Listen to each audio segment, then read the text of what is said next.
सुबह सुबह साइमा की चीखों से घर गूंज उठता। सफदर इसे बुरी तरह मार रहा था, क्योंकि सफदर की मां ने इसकी शादी यतीम लड़की से जबरदस्ती कर दी थी और वो किसी और को पसंद करता था। साइमा की सास बेटे को मारने से मना करती तो वो कहता, अम्मा दूर हो जाओ वरना तुम्हें भी मार दूंगा। वो पीछे हट जाती और दूर बैठी साइमा की बच्चियां ये मंजर देखकर सहम जाती। एक दिन साइमा जुल्म बर्दाश्त ना कर सकी और घर से भाग गई, और अगले दिन बेटियां भी लापता हो गईं। 11 साल गुजर गए। सफदर को कैंसर हो गया और वो शौकत खानम इलाज के लिए गया तो इसकी रूह लरस गई, क्योंकि अस्पताल के दरवाजे के बाहर साइमा सिसकती हुई सास को सारी रुदात सुना रही थी। इसकी नाक से मुसलसल खून बह रहा था। वो अपना दुपट्टा नाक के आगे रखे खून रोकने की नाकाम कोशिश कर रही थी, मगर इसका दुपट्टा भी अब खून से तर हो चुका था। यूं लगता था जैसे इसकी नाक की हड्डी टूट चुकी हो। सास ने एक नजर इसके चेहरे पर डाली। बाल बिखरे हुए, जबकि माथे पर नील का निशान था। दोनों हाथ रस्सियों से बंधे रहने की वजह से सूज चुके थे, जबकि इसके तन पर मौजूद कपड़े रेजा रेजा हो रहे थे।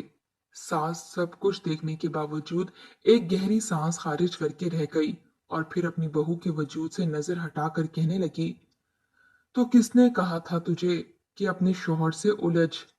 गलती तो तेरी ही है ना, जो शौहर से सवाल करने चल पड़ी। साइमा ने जब यह सुना तो सिसक कर बेयकीनी से सास को देखने लगी और फिर बोली, अम्मा, क्या मेरा इन पर इतना भी हक नहीं जो मैं पूछ सकूं कि आखिर वो सारी सारी रात मेरे सामने बेझिझक किस औरत से बातें करते रहते हैं? शादी को 5 साल हो चुके हैं और वो एक बार भी मुझसे प्यार से नहीं बोले, बल्कि मेरे ही सामने किसी और पर मोहब्बत लुटाते रहते हैं। साइमा सिसक ही तो पड़ी थी। सास ने एक बार फिर इसे देखा और कहने लगी, साइमा, मत उलझा कर अपने शोहर से। जानती नहीं कि इसे सवालात पसंद नहीं। तू बस सब्र कर, बच्चियों की देखभाल कर, मेरे साथ वक्त गुजारा कर। सफदर जो कर रहा है इसे वो करने दे। सास भी बेटे के आगे मजबूर हो चुकी थी। एक गहरी सांस खारिज करती इतना कहकर वहां से चली गई। क्यों हर बार औरत ही क्यों सब्र करे? कोई इन मर्दों को क्यों नहीं समझाता? औरत क्या पत्थर की बनी है क्या? इसके सीने में दिल नहीं होता जिस पर एक एक बात किसी जरब की तरह लगती है?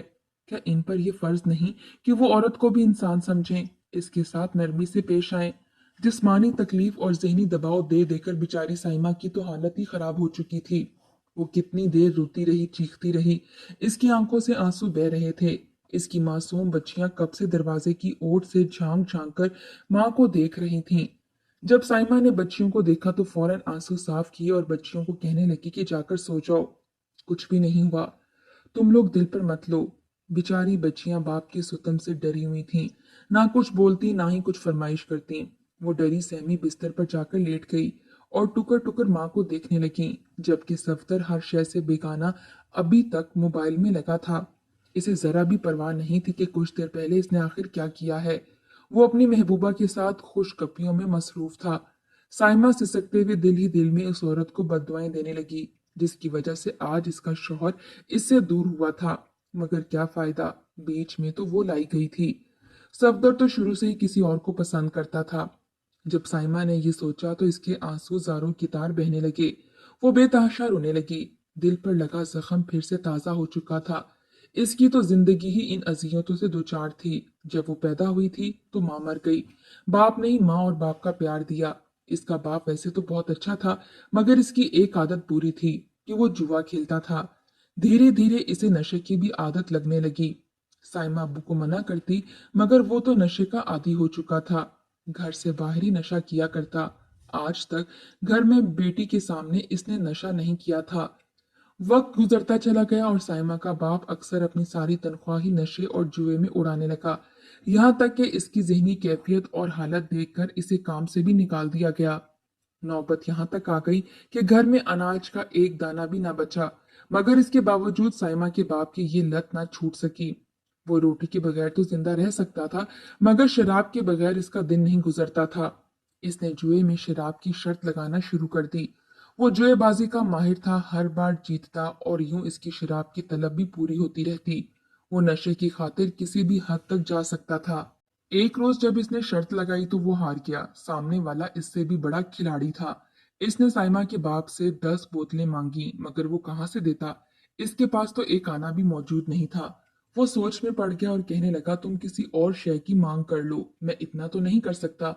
उस खबीस शख्स ने साइमा को देख रखा था। फौरन मौका देखकर कहने लगा, तो फिर अपनी बेटी मेरे हवाले कर दो, 2-3 दिन बाद वापस कर दूंगा। वो यूं आराम से मांग रहा था जैसे बेटी ना हो बल्कि कोई आम सी शय हो।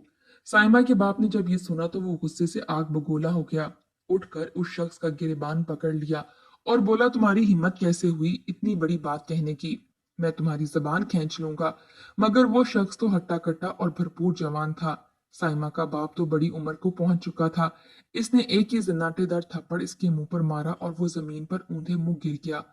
वो शख्स कहने लगा कि चुपचाप अपनी बेटी मेरे हवाले कर दे, तेरे पास सिर्फ 2 दिन की मोहलत है, वरना मैं तेरे घर आकर पूरे मोहल्ले के सामने तेरी बेटी को उठाकर ले जाऊंगा। फिर जो तेरी इज्जत की नीलामी होगी सारा मोहल्ला देखेगा। साइमा का बाप वहीं खड़ा रह गया जबकि वो लोग वहां से चले गए। उस रात इसका बाप घर न आया, जबकि साइमा बाप का इंतजार करती रह गई। सारी रात सोचो विचार करने के बाद इसका बाप एक नतीजे पर पहुंच ही गया। जब घर आया तो काफी बदला बदला था। आज इसने बेटी से कोई सवाल ना किया था, बल्कि खामोशी से सख्त रवैया बरतते हुए कमरे में चला गया। साइमा ने बाप का ये रवैया देख लिया था मगर कुछ समझ ना पाई। 2 दिन गुजरे और उसी रात इसने अपने अब्बू को किसी से बात करते हुए सुना। वो कह रहे थे कि आज रात मैं कोई बहाना बनाकर घर से बाहर जाऊंगा, पीछे से तुम चंद लोग लेकर घर आ जाना और मेरी बेटी को अपने साथ ले जाना, फिर जब मन चाहे वापस छोड़ जाना, मगर हाँ, बदले में मुझे मेरी जिंदगी देना पड़ेगी। इसने नशावर अशिया की बात की थी। साइमा ने जब बाप के मुंह से ये सुना तो इसके पैरों के नीचे से जमीन निकल गई। इसे तो अपने कानों पर ही यकीन नहीं आ रहा था कि इसका सगा बाप इस हद तक भी गिर सकता है। वो कमरे में बंद बेआवाज रोती रही, पूरा वजूद खौफ की लपेट में आ चुका था। इसे कुछ समझ नहीं आ रही थी कि वो क्या करे, कहाँ जाए। कुछ देर गुजरी तो दरवाजे पर दस्तक हुई। फौरन अपनी हालत सुधार कर जब बाहर निकली तो इसका बाप कहने लगा, बेटी, मैं जरा आधे घंटे तक वापस आता हूँ, तुम दरवाजा अच्छे से बंद कर लेना। बेचारी साइमा को तो वजूद कांपने लगा था, चेहरे की हवाइयां उड़ चुकी थीं। जो ही इसका बाप गया तो इसने भी चादर की और घर से बाहर निकल गई। इसे कुछ समझ नहीं आ रही थी कि आखिर कहाँ जाए। तभी से ख्याल आया कि इस मोहल्ले में इसकी सौतेली फूफो भी रहा करती हैं, जिनके यहाँ इनका आना जाना तकरीबन ना होने के बराबर है, क्योंकि इसके अब्बू अपनी सौतेली बहन और बहनोई को पसंद नहीं करते थे। इसने इनकी मदद लेना चाही। वो आधी रात को भागती गिरती पड़ती हुई अपनी सौतेली फूफो के घर पर पहुंची और दरवाजा जोर से बजाने लगी।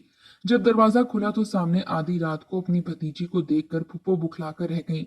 इसे तो ये डर लगने लगा कि कहीं इसका सौतेला भाई अल्लाह को प्यारा तो नहीं हो गया, मगर साइमा ने अपनी हालत नॉर्मल रखते हुए अंदर आने की इजाजत चाही।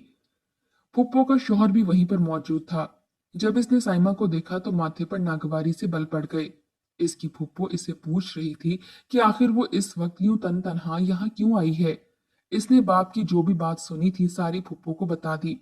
इसकी फुप्पो के चेहरे का रंग जर्द पड़ गया, मगर खैर, इसकी फुप्पो ने कहा कि तुम यहीं पर रहोगी अब, जब तक मैं कोई अच्छा रिश्ता देखकर तुम्हारी शादी ना कर दूं। फूफा के चेहरे पर भी थोड़ी नरमी आ गई थी। वो साइमा के पास आए और कंधे पर हाथ रखकर कहने लगे कि फिक्र मत करो, हम तुम्हारे साथ बुरा नहीं होने देंगे। इनके लिम्स में अजीब सी बेचैनी थी, जिसे साइमा महसूस उस पल तो ना कर सकी, मगर अगले चंद रोज में जो कुछ हुआ वो देखने के बाद इसे ये घर भी अपने लिए गैर महफूज लगने लगा, क्योंकि इसका फूफा इस पर बुरी नजर रखने लगा था। वो कोई अच्छे किरदार का मालिक नहीं था। जब साइमा ने ये महसूस किया और एक रोज फूफो ने अपने शोहर को भी मैली नजरों से साइमा को देखते देखा तो इसके दिल में भी एक खौफ सा आने लगा। इसके बाप की तो कोई खबर ही ना थी। शायद वो यही समझ रहा था कि उन लोगों ने इसकी बेटी को हमेशा हमेशा के लिए अपने पास रख लिया है। फूफो ने 18 साल की उम्र में साइमा का रिश्ता देखकर शादी कर दी, क्योंकि इस मामले का यही हल था। अगर वो ऐसा ना करती तो इनका अपना घर भी बर्बाद हो सकता था। यूं साइमा की शादी सफदर से कर दी गई। सफदर की माँ इसकी फूफो को जानती थी, इसलिए यतीम समझकर अपने घर की बहू बनाकर ले आई, जबकि सफदर किसी और को पसंद करता था। वो लड़की गैर बरादरी से ताल्लुक रखती थी और बहुत तेज तरार सी लड़की थी। सफदर को अपने झांसे में फंसा रही थी, जबकि सफदर इसके लिए पागल हुए बैठा था। वो शादी से नाखुश था, मगर अपनी माँ के आगे मजबूर होकर इसने साइमा से शादी कर ली थी। मगर अब इन 5 सालों में इसने साइमा की जिंदगी अजीरन करके रख दी थी। साइमा ने जब शादी की बात सुनी तो वो ख्वाब सजाने लगी थी कि इसका जीवन साथी इसके साथ बेतहाशा मोहब्बत करेगा, इसकी इज्जत करेगा और इसका ख्याल रखेगा। वो इसे अपने दिल की हर बात शेयर करेगी, जो आज तक इसने किसी के साथ भी नहीं की। मगर ऐसा कुछ ना हुआ। सफदर ने तो अपना रंग शादी की पहली रात ही दिखाना शुरू कर दिया था, जबकि बेचारी साइमा 5 साल तक शौहर की मोहब्बत के लिए तरसती रह गई। वो हर वक्त अपनी महबूबा से बात करता रहता और साइमा अपने शौहर का मुंह देखती रहती। अगर वो इतराज करती या सफदर को मना करती तो वो इसे मारने लगता।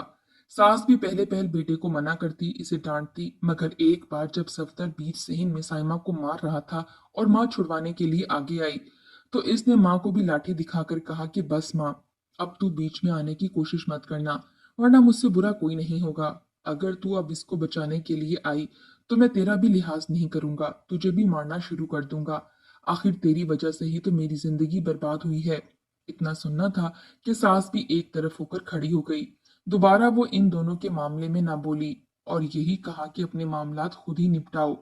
साइमा माजी सोचकर हर वक्त रोती रहती थी। आखिर करती भी तो क्या, वो तो शायद दुनिया में आई जुल्म बर्दाश्त करने के लिए थी। इसका दिल अपनी जिंदगी से और शोहर से उचाट होने लगा। हर वक्त गुमसुम बैठी रहती। एक रोज तो हद ही पार हो गई। साइमा की दोनों बच्चियां दादी के पास बैठी कुरान मजीद पढ़ रही थीं कि तभी दरवाजे पर दस्तक हुई।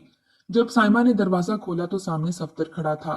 वो अकेला नहीं था, इसके साथ एक लड़की भी थी जो कि इसकी उम्र की थी। इसे देखकर साइमा के पैरों के नीचे से जमीन निकल गई। सफदर इसे धकेलकर घर के अंदर दाखिल हो गया और खुशी खुशी माँ को कहने लगा कि देख माँ, आज तेरे घर में बहार आई है। देख मेरी पसंद जहां खड़ी हो वहां हर सू बहारें आ जाती हैं। वो साइमा पर तंज कर कर बोला तो दोनों कहके लगाकर हंसने लगे। साइमा ने एक हकारत भरी नजर अपने शौहर पर और इसके साथ खड़ी लड़की पर डाली, फिर कहने लगी, इसे आपकी मोहब्बत मैसर है। आपकी मोहब्बत का रंग ही इस पर चढ़ा है, जो ये इतनी पुरकशिश से लगती है।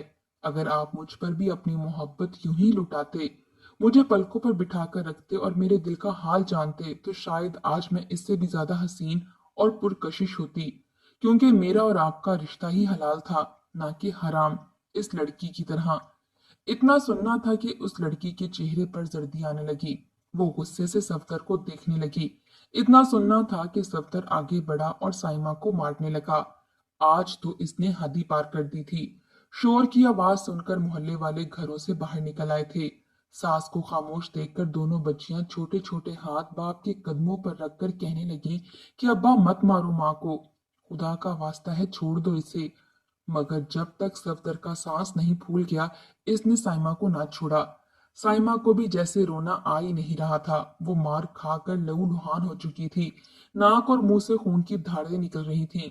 मगर इसके बावजूद वो तड़क कर कहने लगी, जितना मारना है मार लो, चाहे जान भी ले लो, मगर इसके बावजूद मैं कहती रहूंगी कि आपका और इसका रिश्ता हराम है। ये लड़की ही बदकिरदार है और बदचलन है और न जाने क्या क्या। आज साइमा बोलती चली जा रही थी। सफदर इसे इतना मारता चला गया कि वो बेहोश होकर गिर गई। बच्चियां माँ के पास गिरी, रोती रही, चीखती चिल्लाती रहीं। मोहल्ले वाले छतों पर चढ़कर ये सारा मंजर देखते रहे, मगर किसी की हिम्मत ना थी कि वो आकर इन्हें रोकते। माँ तो हमारे खौफ के कमरे में घुस गई कि कहीं बेटा इसे भी ना मार डाले। सफदर इस लड़की को लिए कमरे में चलाया। ये तो बाद में बात खुली कि वो लड़की हमला हो गई, जिसकी वजह से सफदर ने इससे निकाह कर लिया था। कितनी ही देर साइमा धूप में सेहन में गिरी पड़ी रही। इसकी बेटियां इसके चेहरे से खून साफ करती रहीं और मरहम लगाती रहीं। जब साइमा को होश आया तो सारा बदन दर्द से चूर था। एक एक जोड़ दर्द कर रहा था। इसकी आंखों में एक आंसू भी नहीं था। वो खामोश थी। इसे उठता देखकर सास इसके करीब आई, मगर इसने हाथ के इशारे से इसे दूर कर दिया।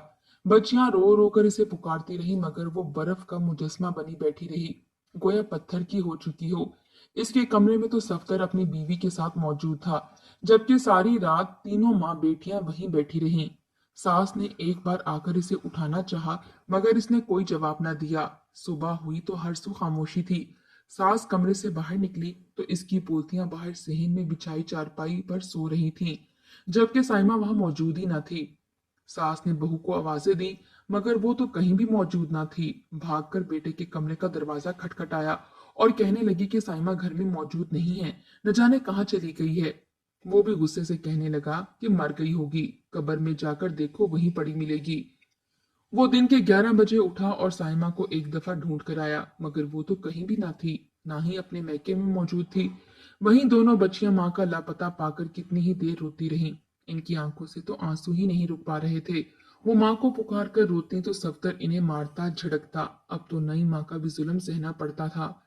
एक रोज इसने बच्चियों को मोहल्ले की दुकान से कुछ खरीदने के लिए भेजा तो बच्चियां भी वापस ना आईं। सफदर अपनी बच्चियों को ढूंढने निकला, मगर वो कहीं भी ना मिली। सफदर की माँ बच्चियों के लिए रोती तो इसे भी मारने लगता और कहता कि आज के बाद कोई भी इस मनहूस का नाम नहीं लेगा। क्या पता किस आशिक के साथ भाग गई है और साथ बच्चियों को भी उड़ा ले गई है। लो सोचो भला, इसका अगर कोई आशिक होता तो वो भला सफदर जैसे शख्स को ही क्यों तरजीह देती, इसके जुल्म क्यों कर बर्दाश्त करती रहती। मगर सफदर जैसे मर्द क्या फिरौन से कम थे। यूं ही वक्त गुजरता चला गया। सफदर की माँ भी बेटे को कोसती हुई दुनिया से चली गई। 3 साल गुजर चुके थे। वो नई बीवी के साथ खुश था। इसका एक बेटा भी था। इसकी बीवी इसके बहुत खर्चे करवाया करती थी। हर वक्त इसकी नजर इसकी जेब पर ही रहती। एक रोज सफदर की तबीयत बहुत खराब हुई तो इसे डॉक्टर के पास ले जाया गया। पहले तो बीमारी की तशखीस ना हुई, मगर जब तक हुई तब तक बहुत देर हो चुकी थी। इसे ब्लड कैंसर हो चुका था। वो तो हैरान था, मगर जब इसकी बीवी को पता चला तो वो सफदर से घिन खाने लगी। अपने बेटे को भी इससे दूर कर दिया और यूं वो भी इसे छोड़कर मैके चली गई। सफदर इस आलम में बिल्कुल तन तनहा हो चुका था। हर वक्त अपनी मोहब्बत को याद करता रहता। आखिर ये कैसी मोहब्बत थी जो मुश्किल वक्त में छोड़कर चली गई। इसे रह रहकर अब अपनी माँ की याद सताने लगी और फिर साइमा और बच्चियों की। इसे साइमा की अच्छाइयां याद आने लगी। शायद वो अब पछता रहा था। बीमारी की वजह से इसकी नौकरी भी छूट गई। इलाज के लिए पैसे कम पड़ने लगे तो किसी जानने वाले ने इसे मशवरा दिया कि तुम अपना इलाज शौकत खानम अस्पताल से करवाओ। अभी इसके बचने के चांसेस थे। इसकी सारी जमा पूंजी इसके इलाज पर ही लग चुकी थी। वो कंगाल होकर रह चुका था। आखिर इलाज करवाने की खातिर शौकत खानम अस्पताल पहुंची गया, जहां इसके कैंसर का इलाज शुरू हो गया। वो हर 2 दिन बाद वहां जाकर दवा लेता, मगर दवा वक्त पर ना ले पाता, भूल जाया करता तो तबीयत बिगड़ने लगती। इसे साइमा का ख्याल रखना और रातों को जाग जाकर इसकी सेवा करना याद आया था। उस रात वो बेतहाशा रोया। इसका सांस रुकने लगा। यूं लगता था जैसे आज इसकी इस दुनिया में आखिरी रात है। वो चीख चीख कर अपने बाल नोचता रहा, साइमा को बुलाता रहा, बच्चियों को आवाज देता रहा, मगर कोई भी इसके पास मौजूद ना था। आखिरी बार अपनी महबूबा बीवी के पास भी गया। बेटे से मिलना चाहा, मगर इसने मिलने से इनकार कर दिया और तलाक मांग ली। बेचारा सफदर सब कुछ लुटाकर खाली हाथ रह चुका था। वो जिंदा रहकर भी क्या करता। पहले तो इसने अस्पताल जाने का सोचा, मगर फिर इसका दिल जिंदगी से उचाट होने लगा। बेजारी से रिक्शा रुकवाया और किराया देकर पैदल ही घर जाने लगा, क्योंकि इसके पास किराए के मजीद पैसे नहीं बचे थे। वो अस्पताल के करीब से वापस पलट रहा था। आंखों में आंसू थे कि जब इसकी नजर एक सफेद कोट वाली औरत पर पड़ी।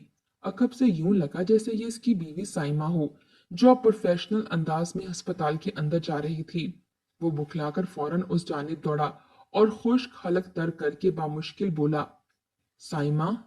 ये नाम सुनकर वो औरत रुकी थी। जब इसने पलट कर देखा तो सफदर का दिल एक दफा रुक कर दोबारा चला था। ये तो साइमा ही थी, इसकी बीवी साइमा, मगर यूं नर्स के हुलिये में कैसे। साइमा ने सफदर को इस बदहाली में देखा तो हैरान रह गई। मजबूरन वो सफदर के साथ एक तरफ चलने लगी, क्योंकि लोग मुड़ मुड़ कर इन्हें देख रहे थे।